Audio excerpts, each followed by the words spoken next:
ಇವತ್ತು ಹುಬ್ಬಳ್ಳಿಯ ನಗರದ ಸಿದ್ಧಾರೂಢ ಮಠದ ಆವರಣದಲ್ಲಿ ಏಪ್ರಿಲ್ 22, 2025ರಲ್ಲಿ ನಡೆದಂಥ ಭಯೋತ್ಪಾದನೆ ಘಟನೆ 1 ವರ್ಷ ಆಯಿತು.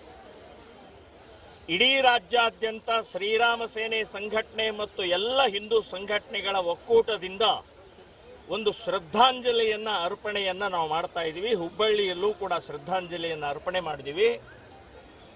ಈ ಶ್ರದ್ಧಾಂಜಲಿ 26 ಜನರ ಇಸ್ಲಾಮಿಕ್ ಭಯೋತ್ಪಾದಕರು ಏನು ಹೆಣ ಕೆಡವಿದ್ದಾರೆ, ಆ 26 ಜನರಿಗೆ ಶಾಂತಿ ಸಿಗೋದು ಯಾವತ್ತು ಅಂತಂದ್ರೆ ಇಡೀ ಪಾಕಿಸ್ತಾನ ನಾಶ ಆಗಿ ಹೋಗಬೇಕು.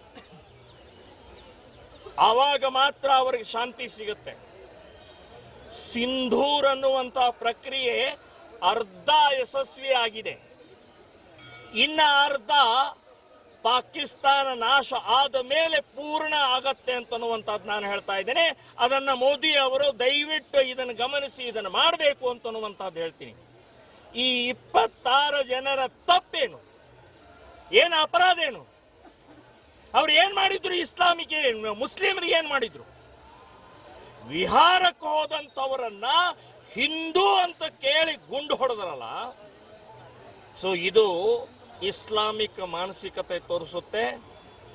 ನಮ್ಮ ದೇಶದಲ್ಲಿ ಇರುವಂತ ಎಲ್ಲ ಹಿಂದೂಗಳು ಇದನ್ನ ಗಂಭೀರವಾಗಿ ಇಟ್ಟುಕೊಂಡು ನೆನಪಿಟ್ಟುಕೊಂಡು ನಾವು ಹಿಂದೂ ಧರ್ಮದ ಉಳಿವಿಗೋಸ್ಕರ, ಹಿಂದೂಸ್ತಾನ ಉಳಿವಿಗೋಸ್ಕರ, ಹಿಂದೂಗಳ ಸುರಕ್ಷತೆಗೋಸ್ಕರ ಹಿಂದೂ ಆಗಿ ಬದುಕಬೇಕಾಗಿದೆ ಅನ್ನುವಂಥ ಇವತ್ತಿನ ಈ ಸಂದೇಶವನ್ನು ನಾವೆಲ್ಲ ತಗೊಂಡು ಹೋಗೋಣ ಅಂತ ಹೇಳ್ತಾ ಇದ್ದೀವಿ.